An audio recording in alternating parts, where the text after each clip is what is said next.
En el libro de los Hechos, capítulo 6, los versos del 1 al 7. Cada vez había más y más seguidores de Jesús y comenzó a haber problemas entre los seguidores judíos que hablaban griego y los que hablaban arameo. Y es que los que hablaban griego decían que las viudas de su grupo no recibían suficiente ayuda para sus necesidades de cada día. Entonces los apóstoles llamaron a todos a una reunión y allí dijeron: nuestro deber principal es anunciar el mensaje de Dios, así que no está bien que nos dediquemos a repartir el dinero y la comida. Elijan con cuidado a 7 hombres para que se encarguen de ese trabajo. Tienen que ser personas en las que ustedes confíen, que hagan lo bueno y que sean muy sabios y que tengan el poder del Espíritu Santo. Nosotros nos dedicaremos entonces a servir a Dios por medio de la oración y a anunciar el mensaje de salvación. A todo el grupo le pareció buena idea y eligieron a Esteban, un hombre que confiaba mucho en Dios y que tenía el poder del Espíritu Santo. También eligieron a otros 6: Felipe, Prócoro, Nicanor, Timón, Pármenas y Nicolás. Este Nicolás era de la región de Antioquía y antes se había convertido a la religión judía. Luego los llevaron ante los apóstoles y estos pusieron sus manos sobre la cabeza de cada uno. ¿Y qué hicieron? Oraron.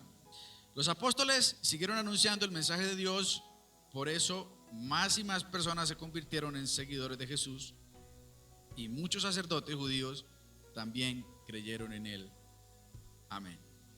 Bien, hoy quiero hablar acerca de el servidor de la obra de Dios y su labor. El servidor de la obra de Dios y su labor.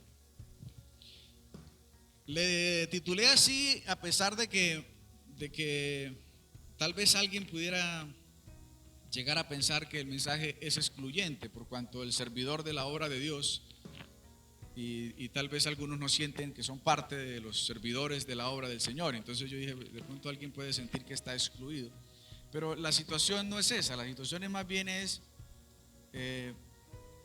desde este mensaje en adelante lanzarle la idea de que todos nosotros debemos ser servidores del Señor. Diga amén. Así que cuando digo el servidor de la obra de Dios, me estoy refiriendo a todos y cada uno de nosotros. Nadie queda por fuera. Ahora, que si usted siente que está por fuera, ahí es donde el Señor ya empezó a redarguirle su corazón y a hablarle. Usted debe ser de ese grupo, de los servidores de la obra de Dios y de los que hacen una labor para el Señor. Miles se estaban convirtiendo, la iglesia del momento estaba creciendo de manera exponencial. Con la iglesia y su crecimiento, el trabajo también se multiplicó. Ahora había mucho más que hacer, mucho más discípulos que atender, mucha más gente que bautizar, muchas más viudas a que ayudar, mucha más gente a quien enseñar. Había miles de seguidores que tenían necesidades, había que ayudarles, atenderles, consolidarles, etc. Así que el mucho trabajo requería de muchos obreros. Diga conmigo, muchos obreros. El trabajo, algunos de los oficios del momento no funcionaba bien, dice el texto, el hecho de atender a las viudas. Y entonces ya habían quejas, que las viudas de ellos sí están bien atendidas, las de nosotros no, a las viudas de nosotros no les dan suficiente, así que ¿qué vamos a hacer? Entonces los apóstoles, por lo que noto en el texto, ya estaban un poquito recargados de trabajo y dijo: no, pero es que nosotros para poder hacer eso bien nos toca dejar la palabra y la oración, y no es conveniente que nosotros dejemos la palabra y la oración. Así que lo mejor es que escojamos de entre los seguidores a unos que colaboren con la tarea, que hagan el servicio también para la obra del Señor. Y entonces en adelante encontramos la escogencia de estos servidores y por ende algunas características que nos muestran al servidor de la obra de Dios y la labor que ellos desempeñan. ¿Están aquí conmigo? Característica número 1. Ahí vamos al versículo 2, por favor. La característica número 1, para resaltarla, creo que se puede llamar: es mejor que cada uno se ocupe de su deber principal. ¿Qué dice el verso 2? Entonces los 12 convocaron la congregación de los discípulos y dijeron: no es conveniente, diga conmigo, no es conveniente que nosotros descuidemos la palabra de Dios para servir a las mesas. Cuando Cuando veo esto, entiendo de alguna manera la intención que hay en el corazón de los 12, cuando dicen no es conveniente que nosotros dejemos la palabra y la oración. ¿Por qué, mis amados? Creo que este es un principio bien importante cuando se trata de la obra de Dios, y creo que para muchas otras áreas de la vida también. Usted puede tomar y aplicar lo que vea que le es conveniente y le sirve, que viene de parte del Señor. Es mejor hacer las cosas con excelencia. Es mejor hacer una o dos cosas bien hechas que comprometerse con 5 o 6 cosas y dejarlas todas a medias. Es mejor decir que voy a hacer una y la hago bien, y no decir que de pronto voy a hacer 5 y yo sí, y después no hago nada, no cumplo con las cosas o todo queda comenzado. No es conveniente que ninguno descuide la palabra de Dios, diga amén, ni siquiera porque sus muchas ocupaciones sean la obra de Dios, porque es lo que pasa con muchos servidores del Señor. Sirven a Dios, se ocupan en las muchas tareas y abandonan la oración y la palabra para dedicarse al mucho que hacer. Bueno, no sé si en medio de nosotros haya personas así, pero tengo que decirlo porque es importante que lo resaltemos allí en la Escritura. La segunda característica la encontramos en el verso 3 y la llamé: otros pueden y deben hacer la obra de Dios. Diga conmigo, otros. Ahorita vamos a hablar un poquito acerca de estos otros y de los requisitos que estos otros necesitan. ¿Qué dice en el verso 3? El consejo, cuando no funcionaba bien el asunto, el consejo que los apóstoles dijeron fue: pues escojamos a 7 varones que ayuden con la tarea y que se hagan cargo de eso. Verso 3: buscad pues, hermanos, de entre vosotros, ¿a cuántos? 7 es la manera de demostrar que hay otros, que hay otras posibilidades. Es decir, mis amados, es importante que repartamos los oficios de la obra de Dios y que cada uno haga parte de la tarea de la obra del Señor. Diga amén. Las labores de la obra de Dios son para todos nosotros. Diga conmigo, todos. Otra vez, todos. Cuando digo que todos, quiero decir que cada uno de nosotros puede y debe hacer parte, y no solamente asistir a la iglesia, no solamente venir al culto el domingo, sino hacer parte de la obra de Dios, dentro y fuera del templo. De hecho, las labores dentro del templo son muy pocas. La gran mayoría de nuestro trabajo está fuera del templo, y necesitamos gente que sirva allí también. Diga conmigo, todos. Cada uno de nosotros debe ocuparse de las labores que le sean necesarias, y quiero resaltar esa palabra, necesarias. ¿Por qué? Porque creo que las necesidades se pueden identificar al ver nuestra comunidad y nuestra congregación. Escúcheme, es que muchas personas preguntan: pero ¿y qué hago, pastor?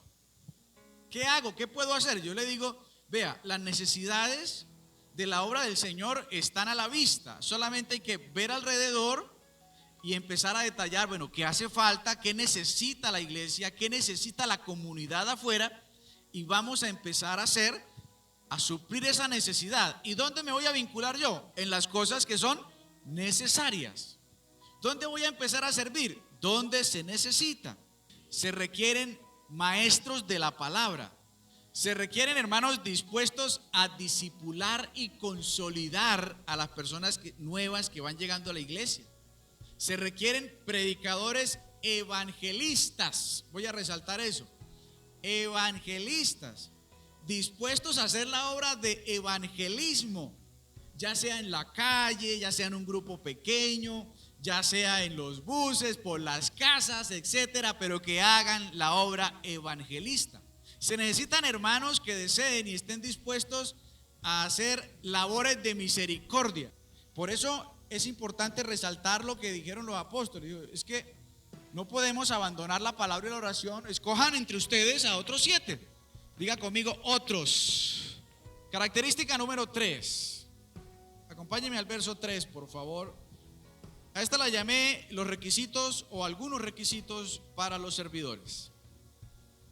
Con la idea de que no estoy hablando de los diáconos, no, ni de los de la alabanza, estoy hablando de toda la iglesia en general, porque todos debemos servir a nuestro Señor Jesucristo. Buscad pues, hermanos, de entre vosotros a 7 varones, y ahí van los requisitos, de buen testimonio, llenos del Espíritu Santo y de sabiduría, a quienes encarguemos de este trabajo. Amén. Hay cosas que uno no puede pasar por alto, hay que resaltarlas, detallarlas un poquito para poder entender mejor el texto. ¿Están aquí conmigo? Digan amén.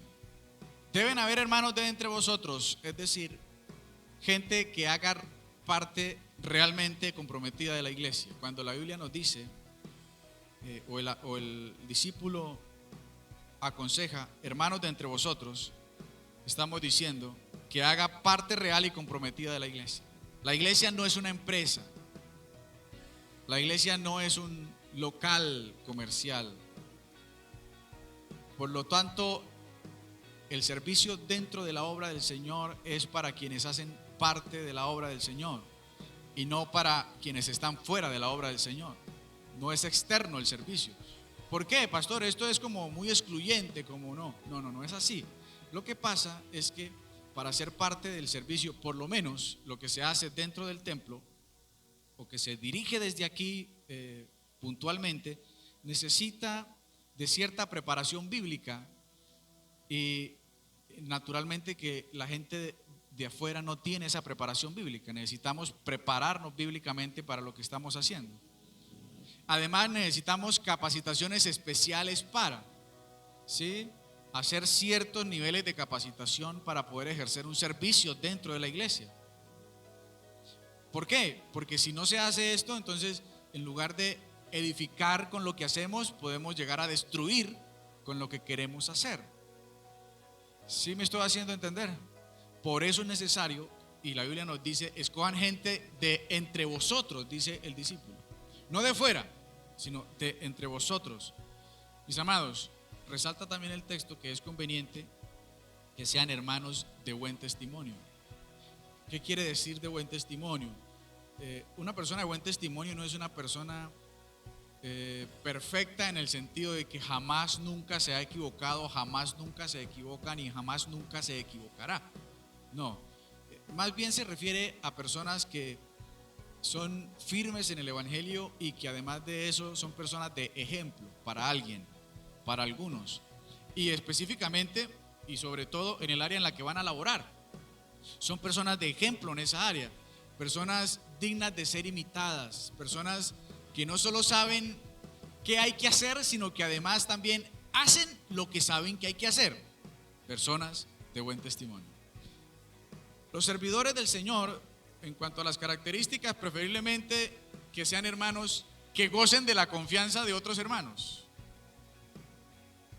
Si alguien es puesto en el liderazgo dentro de la iglesia o al servicio del Señor, es conveniente que sea una persona que tiene la confianza de los demás y no que esta persona quiere tener un liderazgo y los demás lo miran como que, uy, no, pero ese está robando la plata, uy, no, pero ese peor que nosotros, uy, no, pero, sino que los demás hermanos puedan sentir como la confianza en ese hermano, saber que es una persona de buen testimonio, al que se le pueden delegar las cosas y que sabemos que las va a hacer con honestidad y de manera responsable. Amén. Nos recomienda también, por lo que vemos allí en el texto, que los servidores sean personas sabias, sabios, prudentes, entendidos, gente obediente. Vea, creo que una característica importante, en mi opinión, de la sabiduría es aprender a usar las palabras de manera que podamos animar, pacificar, levantar, y no que las palabras sean usadas para herir, para lastimar y para degradar, que es importante. Hay muchas personas que quieren liderar, servir, pero sus palabras y su actitud lo que hacen es que degradan la posición del otro todo el tiempo, lastiman la posición del otro, lo hieren. Una persona que sirve debe ser sabio, debe aprender a escoger sus palabras para tratar de lastimar lo menos posible a los demás.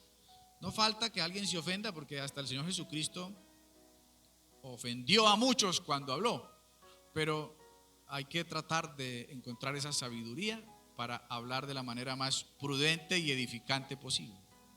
Ahora nos dice la palabra, no voy a hablar mucho de esto porque lo hablé la semana pasada, pero que deben ser personas llenas del Espíritu Santo. Diga conmigo, llenos del Espíritu. Si usted quiere saber más de ese concepto, véase la predicación de la semana pasada, de hace 8 días, la subimos creo que el martes, usted puede saber allí que es lleno del Espíritu. Pero básicamente son personas que se interesan por las cosas de Dios más que por las cosas del mundo, que están más conectados con Dios que conectados con las cosas exteriores. Quien no está más conectado aquí que allá, tal vez es cristiano, tal vez es creyente, sí, de eso no se le quita, pero lleno del Espíritu Santo tal vez no. Los llenos del Espíritu Santo están más conectados con Dios, menos conectados con las cosas del mundo. Una característica más que aparece allí es que el apóstol dice personas que quieran encargarse, a las que podamos encargarles esa tarea. Y me parece tan importante esto, encontrar personas que quieran encargarse del trabajo, que quieran encargarse del trabajo. Mis amados, vea, todo lo que hacemos para la obra del Señor es voluntario y que esté dispuesto a estar bajo autoridad, dispuesto a servir bajo autoridad. En Hechos 6:6, si usted tiene la Biblia abierta me puede acompañar, 6:6, dice que después de que los escogieron, ¿qué hicieron? Los llevaron a los discípulos y ellos hicieron algo que a mucha gente le encanta hoy en día, ¿no? Les pusieron la mano sobre la cabeza y oraron por cada uno de ellos. Imponer las manos es una costumbre, una práctica judía antigua que tiene un significado y es apartar a la persona para que cumpla especialmente esa tarea. O sea, orar y ungir a alguien es apartar a esa persona para que haga esa tarea. Es también un acto de ordenación por medio del cual se le delega o se le transfiere a esa persona cierto nivel de autoridad para hacer la tarea a la cual se le está mandando, se le está encomendando, para la cual ha sido escogido. Es una transferencia de la responsabilidad. Lo que vemos aquí entre los discípulos y los 7 que escogieron para servir a las mesas es, bueno, nosotros hacemos parte de esta tarea, pero nosotros no podemos porque debemos y estamos demasiado ocupados en la oración y la palabra, así que lo que vamos a hacer es que delegar a estos. Ustedes lo van a hacer. ¿Con qué? Con nuestra autoridad y con la autoridad de quienes los escogieron. Ahora son de confianza de ellos y van a hacer esta tarea. Cuando oramos por alguien, o la oración que se hace allí de poner la mano sobre la gente para orar, es una oración de reconocimiento de esa autoridad o esa comisión a la cual fue enviado. ¿De qué se trata ese reconocimiento? De delegar la autoridad a alguien para que coordine. Lo que vemos aquí es algo como esto: oraron por ellos, les pusieron las manos, los enviaron para hacer la tarea, los comisionaron a prestar ese servicio de manera pública, con la autoridad. Es transmitir esa cobertura de parte del liderazgo. Mis amados, para servir a Dios es importante tener cobertura espiritual. La cobertura espiritual y la autoridad en el ministerio es importante. Voy a darle al menos una idea de esto. No es mi tema, pero tengo que dar una idea al menos, y creo que es edificante para muchos. El pertenecer, mis amados, a una iglesia organizada en línea de autoridad es vital para el buen desarrollo de un servidor del Señor. Pertenecer a una línea de autoridad, estar bajo una autoridad espiritual es importante. El Señor estableció pastores para la iglesia y los pastores deben ser oídos por las ovejas de la iglesia. Las ovejas escuchan la voz de su pastor y es importante esa línea de autoridad. Es importante para el buen desarrollo y crecimiento del servidor, de una persona que sirve. Así que si prestamos un servicio dentro del templo o fuera del templo, pero para la obra de Dios, es importante que el pastor sepa del asunto, ore por el asunto, le ayude al hermano, tal vez orientándolo, tal vez orando por él, tal vez delegándole una autoridad. Importante esa cobertura que puede tener el servidor de parte de sus líderes y sus pastores. Aprender a hacer las cosas bajo autoridad y aprender a dar cuentas. Hay gente que de pronto dice: yo hago cosas, pero nunca doy cuentas de nada. ¿Por qué tengo que contarle al pastor? ¿Por qué tengo que contarle al líder? ¿Por qué tengo que contarle o decirle o contar? Mis amados, porque es importante contar con esa línea de autoridad. A estos que escogieron no los dejaron, bueno, ya mándenlos. No, no, no. Vengan, tráiganlos, oremos por ellos, deleguémosles autoridad, pongámoslos en línea de autoridad para que ellos puedan ejercer su tarea con mayor eficacia. Cuando una persona está bajo línea de autoridad, se minimiza la posibilidad de que la persona caiga en apostasía y en adormecimiento espiritual.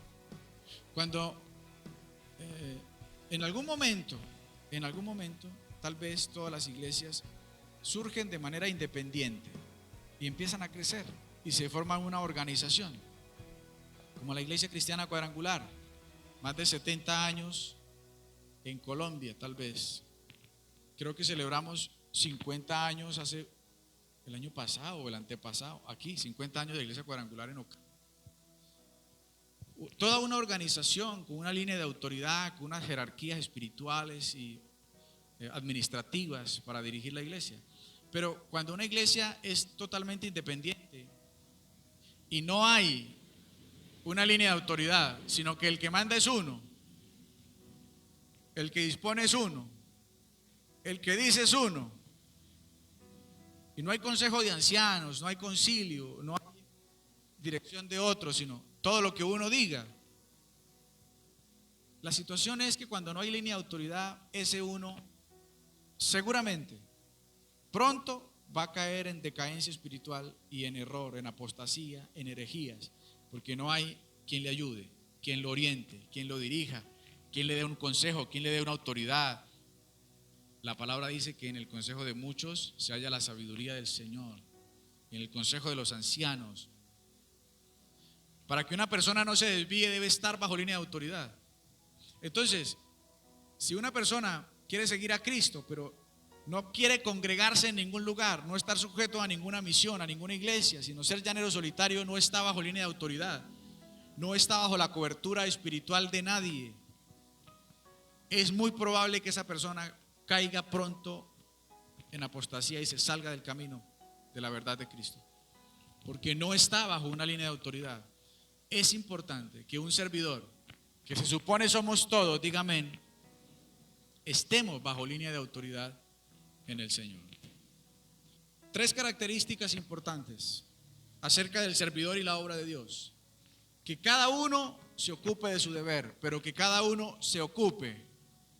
Siempre hay espacios para otros en la obra del Señor. Siempre hay espacio para otros.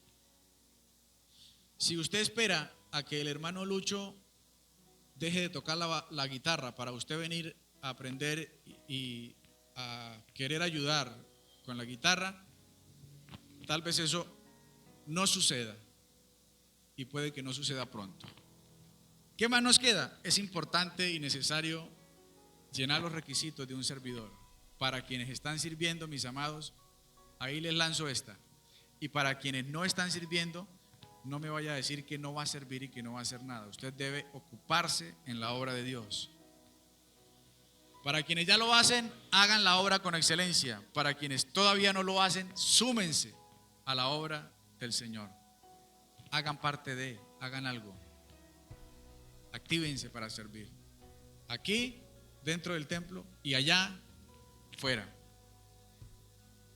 Vuelvo y lo digo, la mayoría de nuestro trabajo está de puerta afuera, no de puerta adentro. La mayoría de nuestro trabajo está allá. Aquí adentro todavía somos pocos. Allá afuera hay miles que no conocen a Cristo. Y todos debemos hacer parte de la obra. Usted tiene algo que hacer.